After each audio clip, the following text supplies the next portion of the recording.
Hey y'all, it's Nancy the Handy Scandy here for Whimsy Stamps. Thanks for joining me today.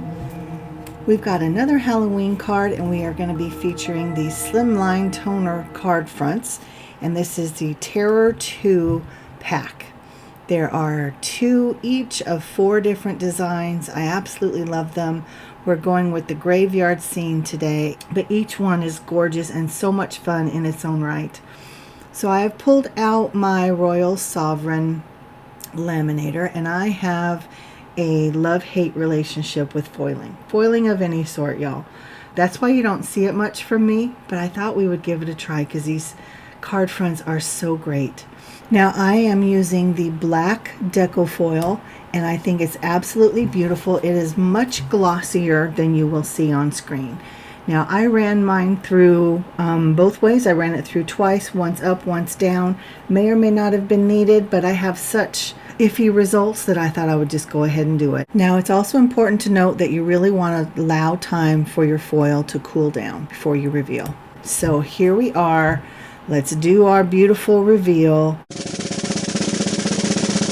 And it seems a little anticlimactic, doesn't it? Because I did black foil on top of the black toner. I wish you could see the shine of the foil. It's beautiful. Here when I set it down, you'll be able to see the shine a little bit better, and it really is stunning. So let's move on with the card. I wish you could see it in person.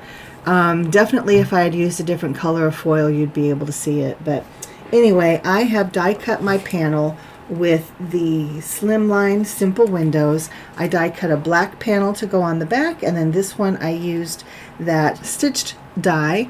However, the stitching is actually on the exterior, and you can see that I had that little oops there in the corner on the top left there.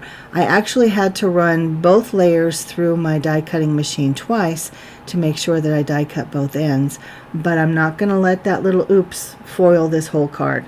Pun intended.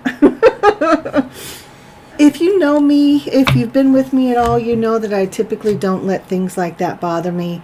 You know, there are always ways to fix things, masking or layering or all kinds of different things. In this case, I actually just do nothing with it. I just leave it alone.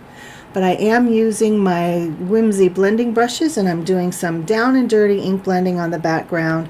I've got wild honey and scattered straw and wilted violet, and then I come back in with some spiced marmalade and then some black soot, and look at this beautiful, beautiful splattering. Like, I had to zoom in.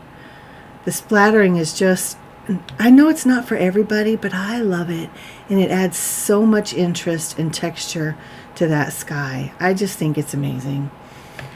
So then I also came back in with my little rag, and I'm wiping any excess ink off of that foiling because I don't want anything to mar it at all. So here I'm auditioning my pieces. I decided I needed a moon, so I pulled out my Howling Nights die set, and I'm using my moon for the first time.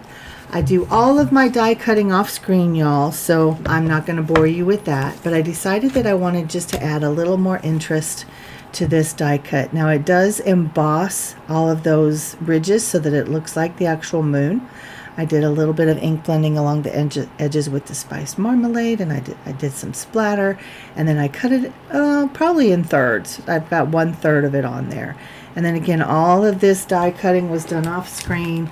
And unfortunately, I was almost off screen when I was putting the card together, and then my camera stopped filming. So this is all we've got of me actually constructing the card. But I've used the Build a Graveyard set, and I've also used the grave epitaphs to add some interest to those headstones. I think they're so much fun. Now these ghosties were already die cut in my Boo die set. They're cut out of vellum, so I decided I would include them as well. And then I wanted there to be some more interest, so I went ahead and used my big long scissors to snip off the excess. And I'm again auditioning everything, and I pull out my Pumpkin and Mini Jacks die set because that's where I'm bringing in some more of that yellowy orange. And then I did a little bit of ink blending on them. I stamped the Happy Halloween from the Cat-O-Lanterns stamp set, and you can see that I added a layer of white behind my card panel and then the layering black piece. To me, that just allowed the panel to pop off of that black layer, and I think it adds a lot of presence to the overall card. And here we are. It was really quite simple. I love the way that the tombstones turned out with the epitaph stamped on them and the cracks and all of that. And that toner card front is just so good. Now you can see my flub up there in the top left corner. Unfortunately, if that bothers you, you know, there are many of ways to fix it. It doesn't bother me. I'm very much an imperfectionist. But guys, this has been Nancy, the Handy Scandy with Whimsy Stamps, celebrating Halloween all year.